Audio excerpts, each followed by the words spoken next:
Good evening. Hello, everyone. Thank you for braving the heat and coming out. We're lucky we have air conditioning both here and in the gym, where immediately following this, we have our college fair. So we hope you're able to join us. My name is Lynn Baumgartner. I'm one of the school counselors here at the high school.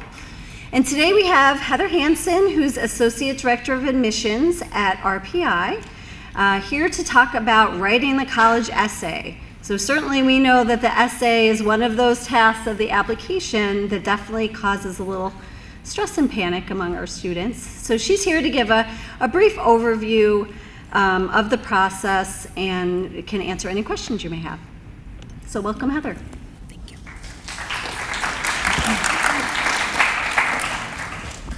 Okay, so as Lynn mentioned, my name is Heather Hansen. I am an Associate Director of Admission at Rensselaer Polytechnic Institute. I'm entering my 9th year in college admissions, all of them at Rensselaer. Before that, I spent about 6 years in higher education on the athletic side. And I tried to do the math, just about 10,000 admission essays in my career. So I like to think I know a little bit about kind of what we're looking for. Rensselaer is definitely a little bit of a different kind of place than some other schools, but I think a lot of what I'm going to talk about is very general and really apply to most places where you'd be looking. So why is the college essay important? Essays, they really help tie together the rest of your application. So it fills in a lot of holes that or things that aren't really expressed in different parts of your application and might not really be apparent. So things about you that we really should know that we don't see elsewhere. So it's definitely something that we do read and that we really do like reading. This is the one part of the application that is, or should be, 100% completely under your control. So all of the other parts of your application, you don't have complete control over. This you do. So it's really important that you take some time to really make sure that what you're putting out there for us to see is really you. The essay can really help us see you as a successful person on our campus. This year, we received over 19,000 applications, lots of students with great transcripts, great test scores, awesome extracurriculars, great letters of recommendation. What sets the students apart? And a lot of times, it is their essay. We read the essay and we get a sense, can we see the student being successful on our campus or not? And that's really why it's so important. And it's often the most interesting part of our job. So we like reading the essays. They're interesting. We usually save them until last as we're looking at your file, because again, it does sort of tie everything together. So if you only take one thing away from this presentation tonight, I want it to be that it is vital that in your essay, you're presenting us with some new information about yourself. That is the most important thing. Some new information, some new insight into who you are as a person or a student. That's really the most important thing that your essay should be accomplishing. So again, this is your opportunity. Think of this as another part of your application where you're getting to tell us something about yourself. So just really make sure that you don't waste that opportunity. One of the biggest mistakes that I see is that students will just repeat things that are already elsewhere on the application. I'll talk about this a little bit a little later, but we already know those things. We just looked at your application. Tell us something new about yourself. And just a little bit of a side note, some colleges will use different terminology. An essay and a personal statement often means the same thing. So if you see the term personal statement, it doesn't mean literally a statement. You want to make sure that you're using that opportunity again to share some of that new information about yourself. So what are you going to write about? Pick your topic very carefully. So don't try to force yourself to write on a Common App topic that just doesn't interest you. There's some great topics on there, and I've seen a lot of really great essays on those topics. If you read one of those topics and you say, oh, I could really write about this, it will be great, that's fine. But topic of your choice might be your best option. And I was thrilled that Common App started having this prompt again. They took it away for a little while. Some of my favorite essays I've ever read have been on topic of your choice. So just make sure you're picking something that really interests you. In most cases, using an essay you've already written for an English class or some other class is not going to be the best idea. Why? A lot of times when you're taught to write for an English class or social studies, you're trying to take you out of your writing. You're trying to be objective. And that's the opposite of what you want to do in your college essay. Your college essay should be all about you. So you don't want to take yourself out of the writing. You want to make sure that you are front and center. And it's usually best to stay away from very divisive topics or divulging anything too personal or illegal. So you really want to make sure that it's an appropriate topic. You'd be very surprised at some of the things that students write about. Just remember, you never know who's on the other side of the desk reading your application, so you want to try to stay away from anything really too controversial. Again, while you're choosing your topic, you want to make sure that you're going with your personality. We can usually tell that if you're writing something that you just think that we want to hear, or you're writing something that isn't truly you. Most of us have been doing this for a while, and we can usually tell when that happens. So, are you funny? Be funny. We love reading funny essays. Sometimes if they're really funny, we'll send them around to the other counselors in our office so they can read this really funny essay. If you're not funny, it's not the time to try to be funny, because sometimes those essays get sent around to the other counselors in our office as well. So you really want to make sure that, again, you're going with your personality. If you're creative, do something a little bit different. Write a song, write a poem. But if you're going to go this direction, make sure that that really is your strong suit, because some students can kind of go wrong if this isn't really what their personality is and they try to go off and do something a little bit different. But if that's your personality, go right ahead. Those can be some really great essays. And again, don't force yourself into an essay or topic that doesn't excite you. You don't have to write about the same thing your best friend is or your older brother or sister wrote about. Again, do something that really where you can shine through. So writing about a big event, whether it's positive or negative, is okay. But the really important point on that is you don't just tell a story. You don't just tell me a sad story and then leave me probably crying. You want to make sure we hear about how did you grow? How did it affect you? What did you learn from that experience? If you're lacking that aspect of it, then it's not going to be a really strong essay. Try to avoid common topics, obvious cliches, general quotes. Anything that could really be written by anybody probably isn't going to be a good college essay. Some of the common topics that we see, at least at Rensselaer, doing some community service and having it just change your life completely. What you did for your Eagle Scout project. We hear a lot of those types of essays. Not making the soccer team is a big one, or Legos. The Lego essay, I think, is really kind of unique to Rensselaer and schools like us, where a student played with Legos when they were little and they just knew they were going to be an engineer. And that's great. My son is one of those people, but we hear a lot of that. So try to take it in a different direction, think about something different.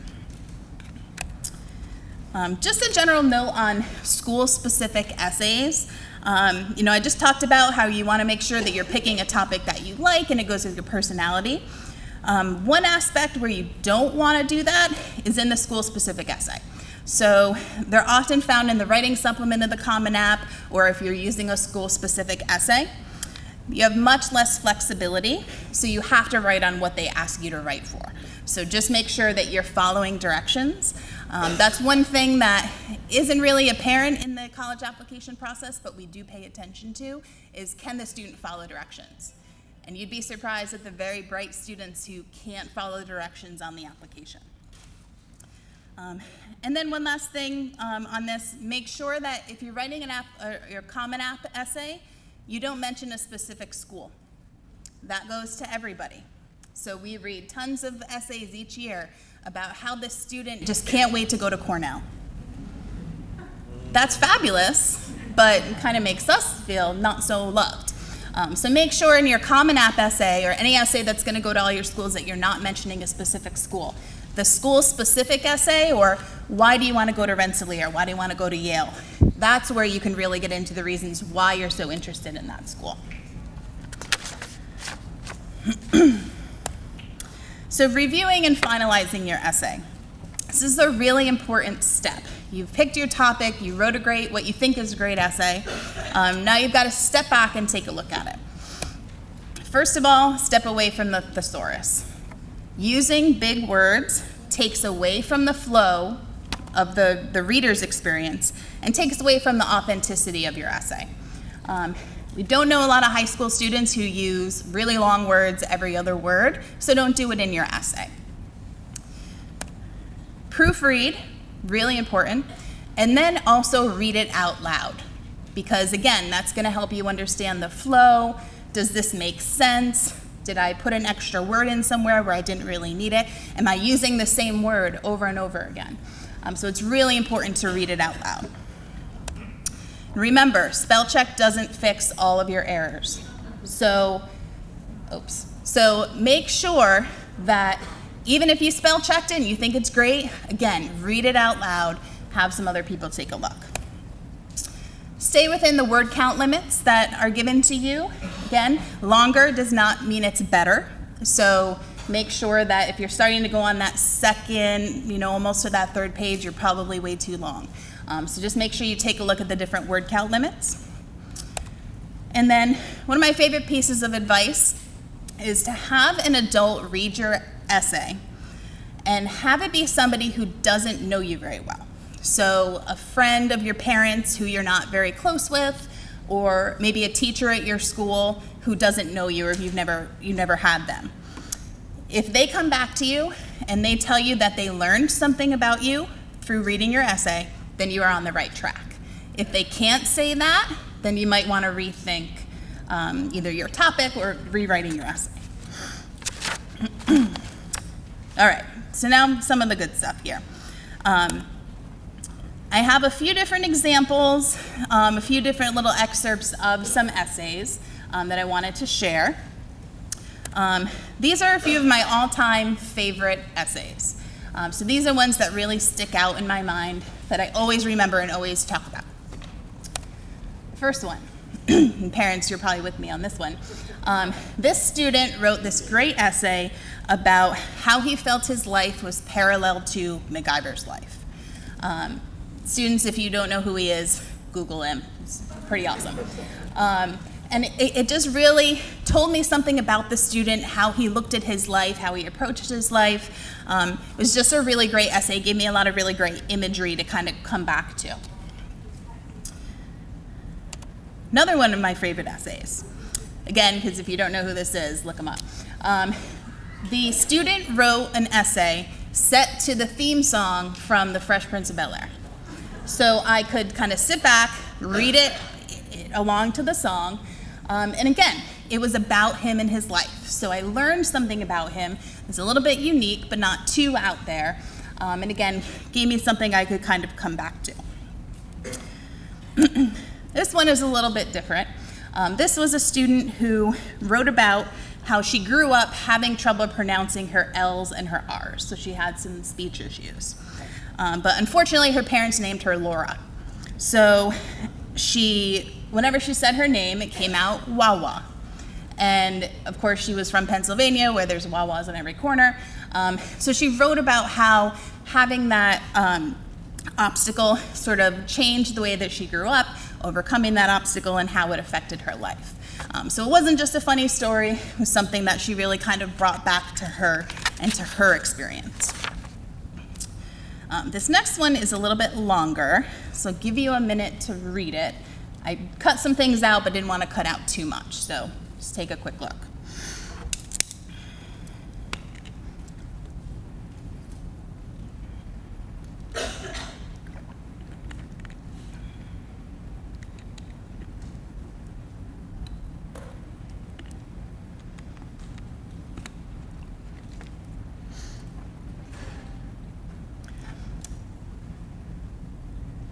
So the good thing about this essay, well, there's a lot of good things about this essay, but it sort of starts out with something that makes you kind of take notice. Oh, that's an interesting statement. But it's not just an interesting story. He goes on to talk about growing up as a middle child in a really big family and how having a chaotic life had him learn how to let go of the little things, not to expect order and perfection, and sort of facing the unexpected with confidence, optimism, and preparedness. So it's an interesting story, and then he brought it back to himself. So that's an interesting one. Now we'll go to the opposite side. Think about a few that maybe weren't as impactful. This I sort of summarized into an essay, but we see this very often. Hi, my name is John. I'm from a small town in Tennessee. I've lived here all my life. I love to play soccer. I'm an Eagle Scout. I play the saxophone. I love spending time with my friends. I've always enjoyed building things and seeing how they work, and that's why I want to be an engineer. My Eagle Scout project was to build a new shed for my local youth soccer program, and I really enjoyed it. Those are all great things that I already know about the student, most likely because they should be on his application. And it's also a little bit boring. There's nothing really exciting about this essay. But you know, this is what he put down, and he sort of missed an opportunity for me to learn something new about him. So there's nothing wrong with this information, but you want to make sure that your essay is not the place to sort of repeat those things. The next one, again, this is sort of a general topic that I sort of mentioned before. You don't want to talk about things that are a little bit too divisive. I had a student who wrote really passionately last year about one of the candidates in the presidential election, and all about this candidate, and bashed the other candidate, and was just this essay, obviously something that the student was really passionate about, but it could have been a really good essay if he hadn't taken a side and just sort of talked about all the issues and things that he touched upon without really, proselytizing for the candidate that he was wanted to win. Again, you never know who's on the other side of the desk. So it's not that you can't talk about politics, but just make sure that you do it in a really more general way. And you don't sort of pick something, again, that's a little bit very divisive. And then this last one, now I always like to say, there's a fine line between being remembered and being infamous. And you don't really want to cross that line. And this is an essay that's on the border of being infamous. We had a student, and again, this is maybe very specific to Rensselaer. The student wrote his college essay in binary. So it's a little bit of a stunt, I think, but again, none of us read binary, so we didn't know exactly what was in there. He could have been talking about anything. So again, you want to make sure that you're going with your personality, and you're remembered, but not infamous. Just a few things while I have you all here. For students, and these are a couple sort of pet peeves of people in my office that I said I was doing this presentation, and they said, oh, you got to make sure you mention some of these. Make sure as students that you're using a dedicated email address for your college applications. It shouldn't be your parents, it shouldn't be the family email, and you should be checking it regularly and making sure that you're checking the junk email regularly. This, in this day and age, is our primary way to communicate with you about your application. So if you're not checking this, you're going to call us 6 months down the road and wonder, why we didn't have your test scores or this or that, and well, we've been emailing you. So please make sure that you use an appropriate email address, you check it regularly. The address that you put, if you're using the Common App, the address that you use on your Common App, don't change it. Don't say, oh, I don't use that email address anymore. That defeats the purpose of it. So you want to make sure you're checking that email. Students, you should be the one making the calls, sending the emails to college admissions offices. We know you're in school during the day, we get it, but most of our offices are open late. You can find some time to give us a call, shoot an email off to us at night, ask your questions, and make sure you sign it with your full name. If you just sign it Johnny, I don't know who you are. There's probably 87 Johnnies that I've been emailing with. Make sure you sign it with your full name. And parents, your primary role, because we know you definitely should be involved in this process, help keep students on track with deadlines, things like that. Nag on them if you need to. Help arrange those college visits, that can be really important. And also navigating the financial aid process. So making sure that you're getting those documents filed if you're looking for need-based aid. Those are definitely the biggest areas where you can be helpful, because this process should really be all about the student. So just like the essay, the whole process should be about the student. And that's it. Does anybody have questions? Yes, right here. First of all, thank you for coming out here today to talk to the school. I was wondering what you think the most common mistake is that's made on the college essay? The most common one, I think at least at Rensselaer, we see the students who are just repeating things that we already know about them. And that can be really frustrating for us, because a lot of times, it looks like a great student and we really want to know more, and then we kind of are backing up to those things that we already know about the student. So at least on our end, that's usually what we see the most. You've really got to use it as an opportunity to have us learn something new.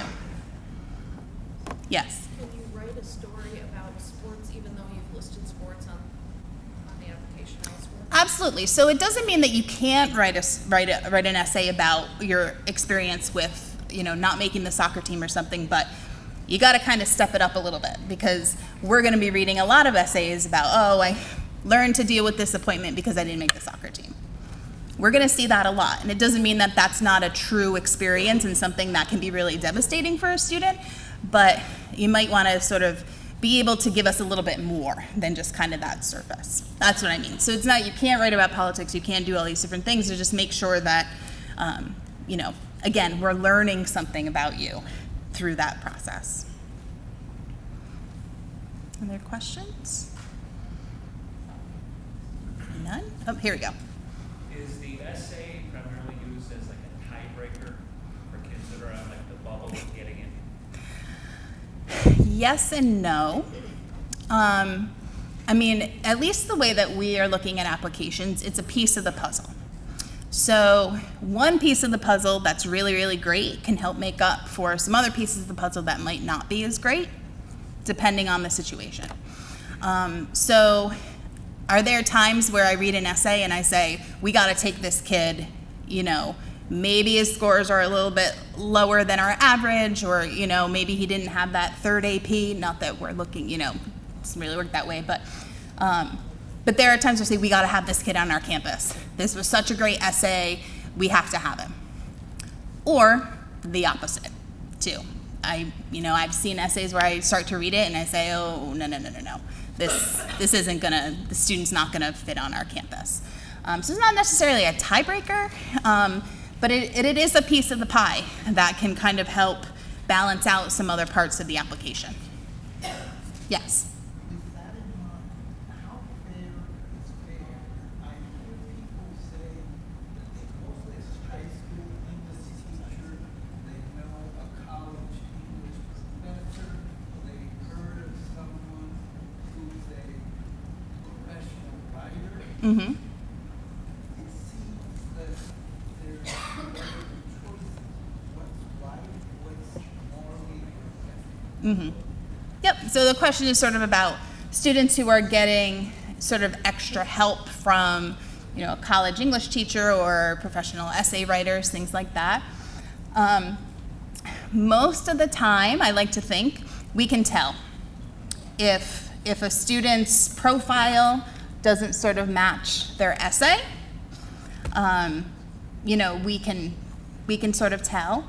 We're not, at least we're not. I mean, if you're not looking to major in communications or English, we're not saying, oh, I didn't use the Oxford comma, so I'm going to take points off. We're not looking at that much of a fine-tooth comb. I mean, you need to be able to read it.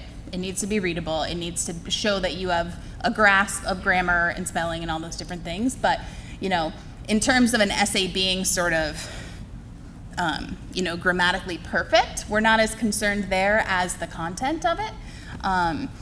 But, we have seen times where we say, I'm not sure if this student actually wrote this essay. And it does cross our mind. And, I mean, obviously we don't have any way of confirming it, per se, but, it's something that we do pick up on from time to time. Other questions? Yes. What are the important pieces in our main process? Like you said, essay and the tiebreaker, but what are the few key important pieces and what is the weightage and which one? So the different pieces that at least we look at, we're looking at standardized test scores, which a lot of colleges are looking at as well. The transcript, the letters of recommendation, the extracurriculars, leadership opportunities, those sorts of things, and the essay. And in some cases, a creative portfolio, so can sort of all fit into the puzzle. And again, it really depends on the situation, how much each one is really coming into play. It's a little bit of a different situation when there's portfolios that are coming into play, but it's a piece of the puzzle, and it's one that we do look at for sure. I know I hear sometimes the students think that we don't even read it, but we do. We like reading them. And we do email back and forth about different students' essays if there's one that we really like. So it's definitely an important piece that, you shouldn't be losing sleep over, but as long as you're doing it in the right way and you're making sure that your personality is coming through, then it's going to be a helpful piece for us as we're looking at your application. Yes? So with 19,000 applications a year, is there a scoring matrix that you guys use to just try and beat some of those out? And all No, I mean, we don't have, at least for us, we don't have minimums for test scores or anything like that. We look at all of them and sort of go from there. It's a long process. Other questions? One last one here. Like, what is, like, for RPI exactly, like, what is a candidate student that you guys are set? Like, what do you need, like, not just the essay, but for everything, like, what's the overall student you're gonna, like, want to go to? Overall, we're looking for students who are excelling in challenging courses, particularly in math and science. That's the biggest thing. For the students who we see who go on to be successful on our campus, the ones that had a rigorous curriculum in high school and that they were doing well in it, so that they had a foundation of their math and their science skills, those are the ones that were most successful, regardless of necessarily what their test scores were or how many extracurriculars they were in. So I think that high school preparation and laying that groundwork is something that's really important for us. And all those other things aren't meaningless, but that's one indicator of success that we see most often. So that's something that we definitely put a focus on. So.